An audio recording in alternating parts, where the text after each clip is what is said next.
I don't think he done any of the doubters. He didn't kind of put them to rest with his performances.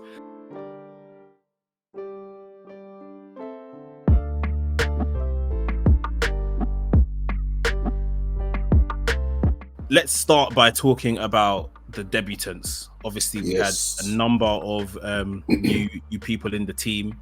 Rice, Havertz, Timber.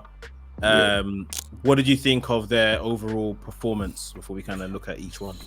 Overall, I felt everyone did well. I think if I was going to give it, I'd give it like a 7.5 out of 10. I felt like nobody really put a foot wrong. It was comfortable, but we didn't see anything spectacular on the whole. But yeah, I felt like it was steady going.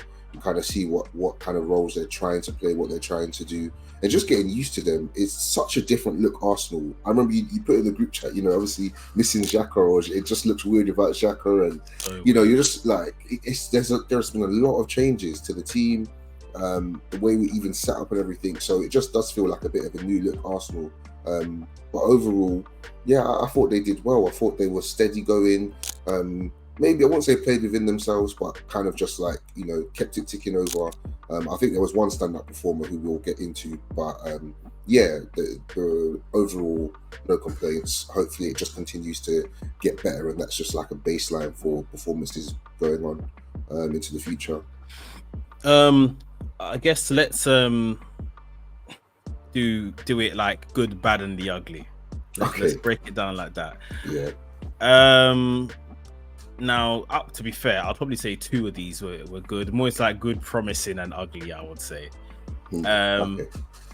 With the promising, I will go with Declan Rice. Yeah. I think he looked very good in places. Like his ability to take the ball from people, like it's ridiculous. It's mad. Like I just you watch these guys, and more so than West Ham capacity, I've watched him in England capacity, and obviously he's got good England players around him, and it's high stakes competitions, and you see him kind of do this stuff, but it's like you're watching, but you're not deep in it. Now he's your player, you're deep in it, and it's just like, this guy is very good, like that kind of just cleaning up that whole area. I guess he was playing. It's hard to say where he was playing or the role specifically, because obviously we had Havertz and Odegaard in there. Partey joined Rice in there as well, so we don't really know. Like, was it like a 6? More so, maybe a bit of a 6 more than an 8, because Havertz was in front of him. But Rice was very tidy all day. He began to kind of get forward a bit more, lick some shots also at the keeper, which I thought was good. At times in the second half, I thought he was playing like centre back. When he dropped in. Next to, I think Ben White had gone out wide, Partey had gone forward. I think it was just a very tidy performance, and I think it's going to be like that. It's £100 million, 105, but it's going to be no thrills. Like, no 100, watching him and being like, we need these numbers, and we do need numbers from him, but like, that's not why we bought him. Like 100. What we saw yesterday, or as of time of recording yesterday, it was very much of just a cleaning job. Get forward when you can, add to the attack, but obviously his worth in gold will be earned in those big matches, those ones we can't overcome or haven't previously overcome. This seemed very, very easy for him. I totally agree, and I think I was jumping between different commentaries, but I remember one of them I was watching said, like, when we bought Rice, he, like you said, it's not the glitz and glamour. We're not paying the big bucks for like a dazzling 10 or a striker. This is just someone who sits in the middle of your park. He's providing leadership, he's cleaning up, he's versatile in those more the back end of the pitch and stuff like that.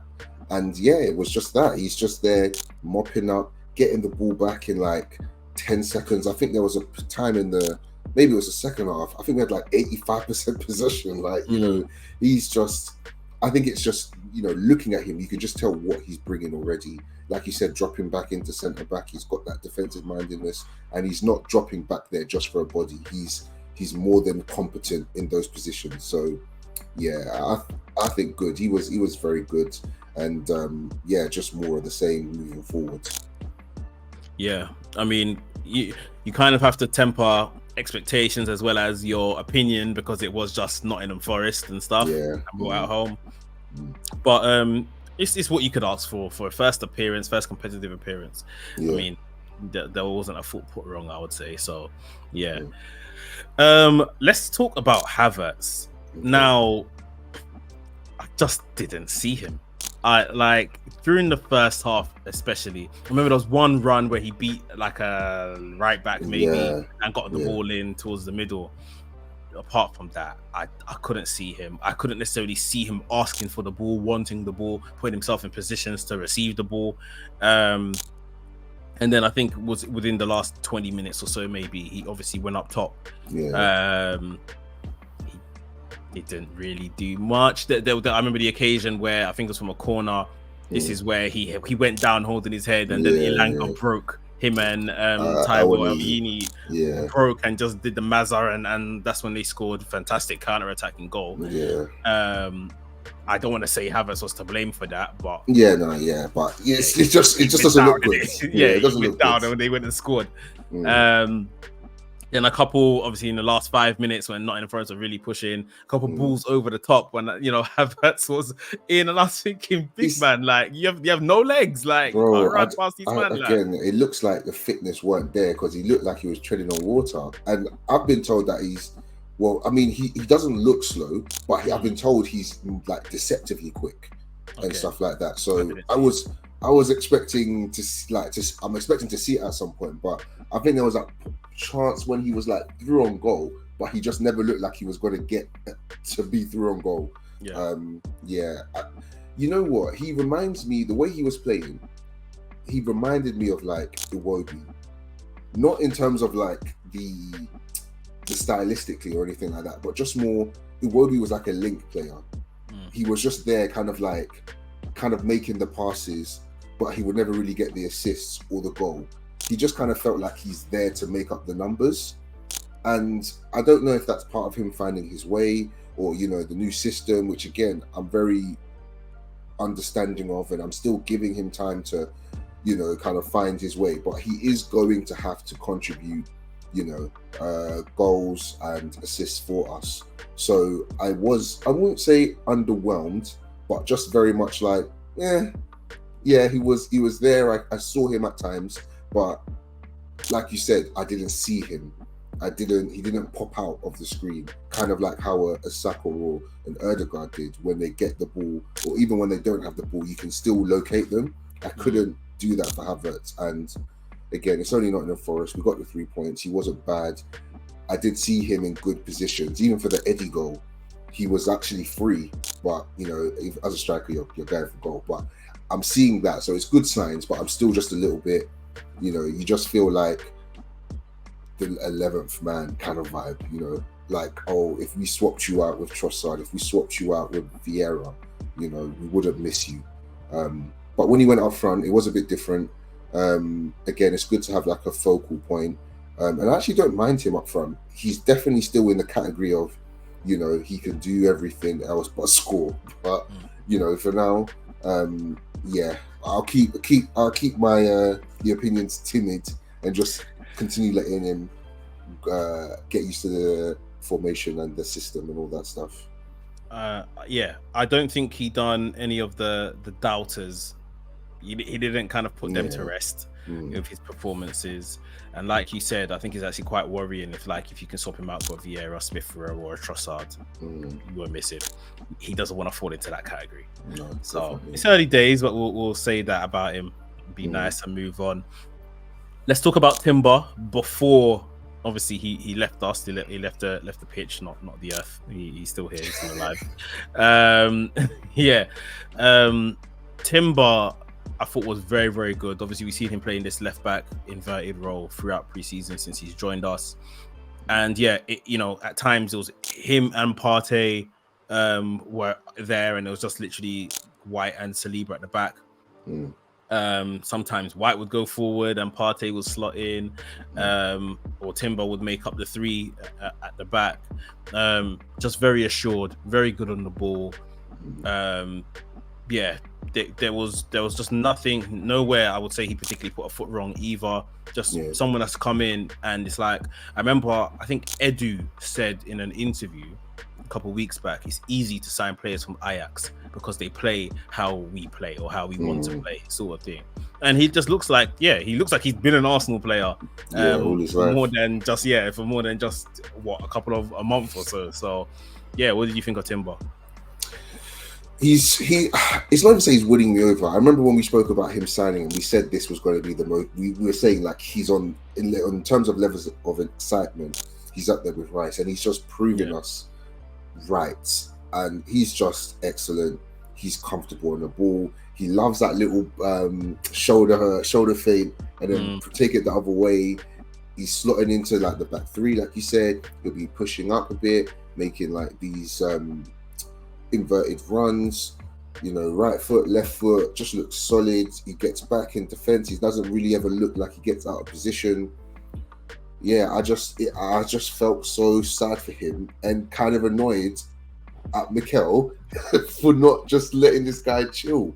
Because now that, those injuries are the worst when no one's around you, because it makes it seem as if, something's popped, something's gone out of position, something's,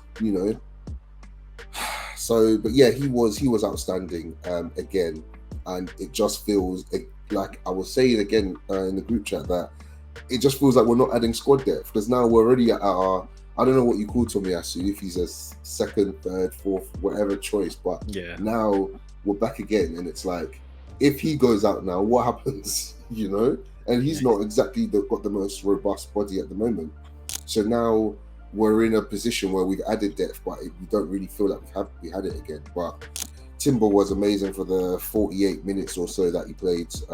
Really hoping that it's nothing long term.